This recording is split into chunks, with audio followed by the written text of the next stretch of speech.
Olá pessoal, tudo bem com vocês? Aqui uma aula muito importante para gente, para mostrar para vocês que na vida nada se perde, nada se cria, tudo se transforma, como já tinha se falado há mais de 2000 anos atrás. E vamos falar dos ciclos biogeoquímicos, H2O, CO2 e oxigênio.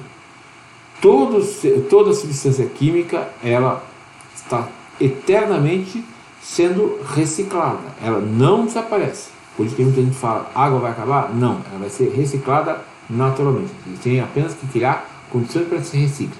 Isso com oxigênio, isso com CO2 e assim por diante. Então vamos falar um pouquinho sobre isso e mostrar para vocês a importância desses ciclos. O ciclo da água, né, obviamente, justamente faz com que a água seja abundante, né, e ela é importante no que? No ciclo vital e muito importante mesmo na atividade metabólica. Sem água, algumas atividades metabólicas ou reações químicas do organismo, de qualquer organismo, não funcionam.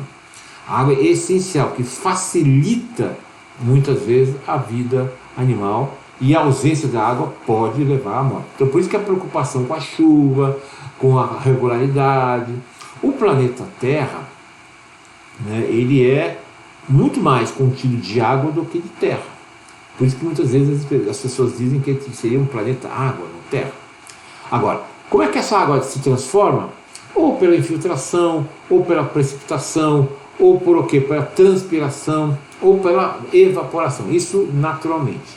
Então, por isso que mudanças de temperaturas ocorrem, estações de anos ocorrem, estações chuvosas, estações secas. Então, o homem já aprendeu tudo isso, ele pode saber usar e da melhor forma possível. Quando você fala em ciclo geoquímico ou ciclo curto, são justamente, né, que estão ligados à água dos oceanos, que o tempo todo estão sofrendo de evaporação, o tempo todo estão voltando de forma de vapor para a terra, ou através de chuva, através de granizo, ou através de neve, né? Isso faz parte do ciclo da água, é um ciclo simples, rápido, né? A água vai o quê? Vai formar nascentes, vai formar rios, vai formar oceanos, né? Isso, de certa forma, é um rápido processo. Por quê? Porque, apesar de muita gente não achar, a água é uma molécula pequena. E quando você aquece ou resfria, as suas moléculas vão sendo ativadas e ou vão expandindo ou vão contraindo. Okay? Se expande e vira vapor, se contrai e vira o quê? Vira sólido, no caso, gelo. Tá? Os ciclos biogeoquímicos ou longos, né? É importante lembrar também que esses ciclos, né, que podem ser, primeiro, baseados na presença de água, tá? E que, vejam, que os vegetais usam a água para realizar a fotossíntese. E quando eles realizam a fotossíntese, o que acontece? Há a produção de oxigênio. Claro que não é assim do dia para a noite, mas veja que nem todo oxigênio produzido vai produzir o oxigênio necessário para quem? Para os outros animais. Sejam eles animais mais complexos ou menos complexos, precisam de oxigênio, senão eles não respiram. Então a fotossíntese é ajudada através da presença de água. Quando você vai no Rio Tietê, só para dar um exemplo comparativo, lá muitas vezes, quem não é de São Paulo, por exemplo, ou seja, aí na sua cidade, no seu estado, você passa perto daquele rio que está com aquele cheiro horroroso. É porque não liberou oxigênio, mas tinha água lá dentro. Ah, mas não é água boa para beber. Isso é outra discussão. Mas essa água libera, através das bactérias, uma chamada reação de fotossíntese bacteriana, o gás enxofre, que é aquele cheiro de ovo podre, né? Aquele cheiro de, sei lá, de banheiro, muitas vezes. Tá?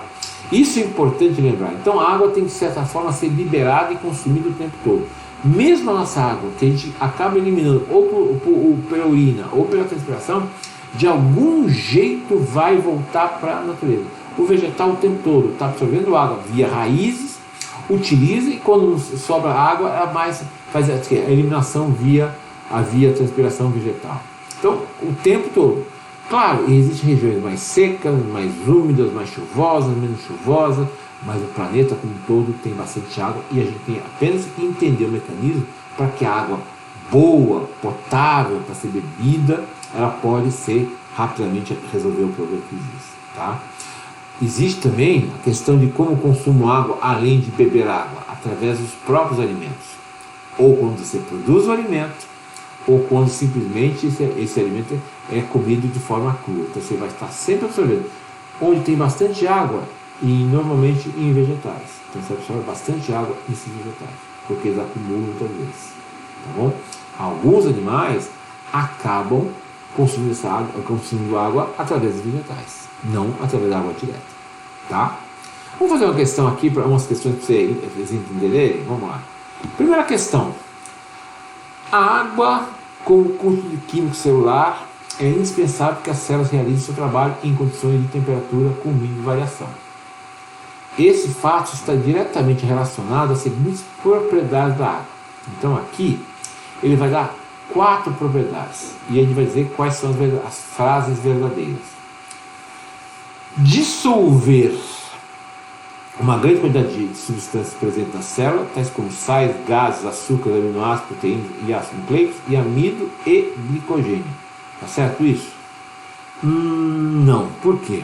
A água, apesar de ser considerada solvente universal, ela precisa de alguma substância para quebrar algumas moléculas maiores. Então, ela, apesar de ser chamada de solvente universal, ela não é um solvente universal perfeito. Tanto que, só fazendo uma comparação, né? Primeiro tem que ter uma temperatura legal para a reação ocorrer. Lembra da sua casa, você não passa água e sabão, água e detergente para tirar a gordura do prato. Muitas vezes você esquenta uma água para colocar junto, porque muitas vezes é tão gorduroso que você precisa de um facilitador. Significa que precisa de uma enzima. No caso, a enzima do seu lava-prato é o detergente e a temperatura mais alta. Tá? Aí você limpa e retira aquela sujeira em excesso. Então a água para a gente, nós organismo, qualquer organismo, tem suas enzimas que vão facilitar a quebra. Então a água sozinha não consegue dissolver tudo, não. A resposta é errada. A2. Favorecer reações químicas, uma vez que as moléculas em solução aquosa estão em constante movimento, o que facilita reações químicas intracelulares. Isso é correto.